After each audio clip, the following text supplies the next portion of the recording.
We have the whole expanse of lake to ourselves.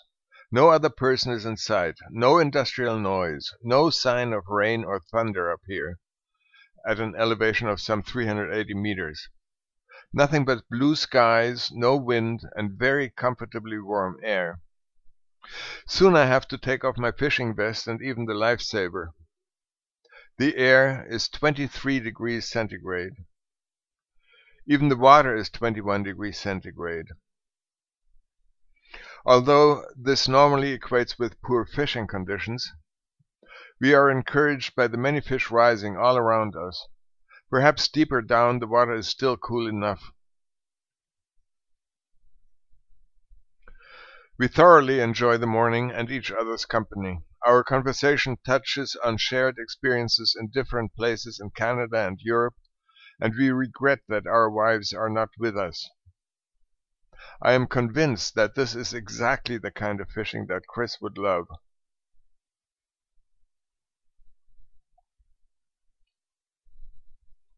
There are two species of trout to be found here: rainbow trout and cutthroat trout. Both species are indigenous to the area. They are pretty and lively fish, taking on beautiful colors, particularly during the spawning season. There are also many hybrids of the two species. We refer to them as cut bows.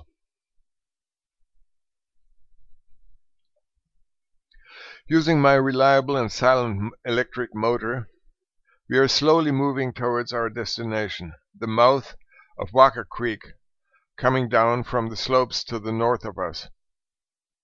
A few weeks back I discovered phenomenal dry fly fishing conditions here.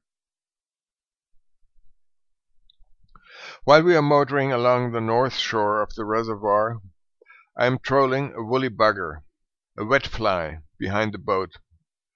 Gérard is casting various other patterns. At the same time, I have to operate the motor to steer the boat, and I also have to operate the tripod-mounted camera. That can lead to complications. Every once in a while, one or the other of us hooks a fish.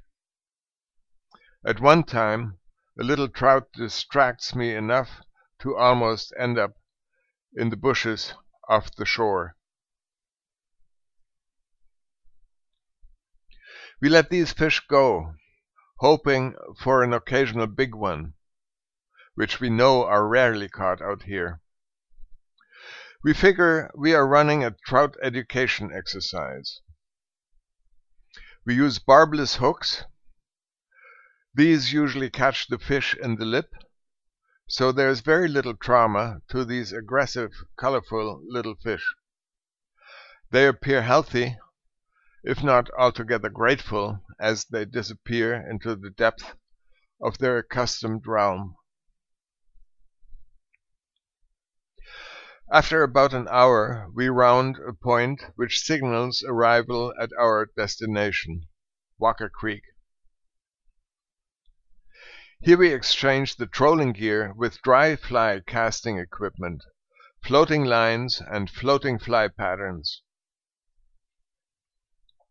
I like to use the Tom Thumb. Aaron, a friend from the West Coast Fly Fishers Association, had recommended this pattern. It is also the club fly of the British Columbia Federation of Fly Fishers. This fly is nothing but 2 layers of deer hair, tied one on top of the other, the hair tips protruding at different angles.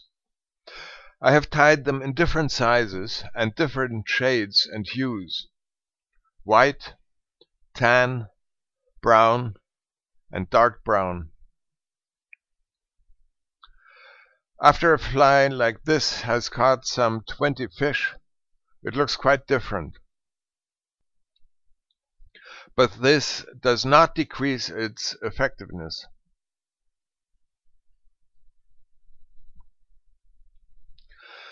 During the last 2 excursions to this spot, it was sufficient to just drop one of these flies overboard, and the fish would rise and gobble it up. Sometimes a fish snaps it up as soon as the fly hits the water. Today, however, the action is considerably slower. When Gerard casts, we sit anxiously watching as he retrieves the fly slowly towards the boat. He casts to all the likely spots around the boat. But where a week ago I had a fish rise on practically every cast, there is no response today. Finally, we get a few takes. After a while of this, Gerard asks at what time of day I had my previous experiences. I tell him that it was early afternoon, around 2 p.m. He agrees that that might be a better time. Right now it is barely past 11 in the morning. So after a bit of lunch and some more fooling around, we decide to continue on to the next creek, Y Creek, to explore what is happening there. Again, we motor across a stretch of the reservoir and arrive at 1:30 at the mouth of the next creek. This location is even prettier than the last.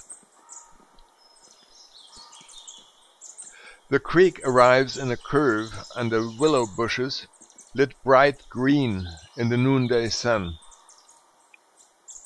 Warblers and song sparrows can be heard, and large butterflies sail over the shrubs.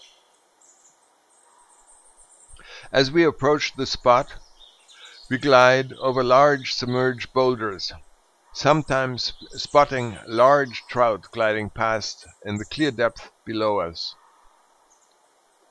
The place is magic. But other than at the end of May, there is neither an impressive hatch going on, nor are there many trout rising.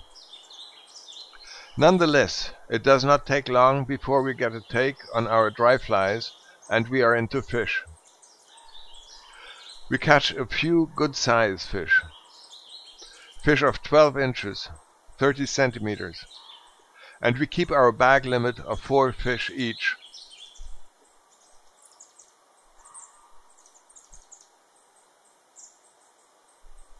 Later, on the way home, we can ascertain that the action in Walker Creek is now indeed livelier than it was in the morning.